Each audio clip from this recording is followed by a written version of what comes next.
అతను ఒక bike rider, traveller, photographer, businessman, ఇంకా ఎన్నో ఉన్నాయి. నేను ఫోటోగ్రఫీలో నేచర్ చేశాను. సో నేచర్ అంటే చాలా ఇష్టం. నేచర్ని ఎంజాయ్ చేసే పబ్లికే నేచర్ని ఖరాబ్ చేస్తున్నారు. అసలు చూడు ఎంత చెత్త వేసిరు.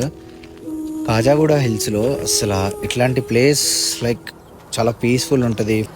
మనం ఎంజాయ్ చేసి నేచర్ని మనం ఖరాబ్ చేస్తున్నాం మన చేతులారి నుంచి. ఇంకా వాళ్ళకే తెలియాలి. And my bike was Telangana AP first modified vehicle. దాని గురించే కదా ఒక నాకు ఆ మిషనే ఫేమ్ తెచ్చింది. వర్షం చాలా ఫేమ్ తెచ్చింది. ఎల్లో కలర్ టాప్ మోడిఫైడ్ అని చెప్పాను కదా, ఎక్కడికి వెళ్ళినా కానీ అదే ఆ బైక్ చూసి సూర్యగాని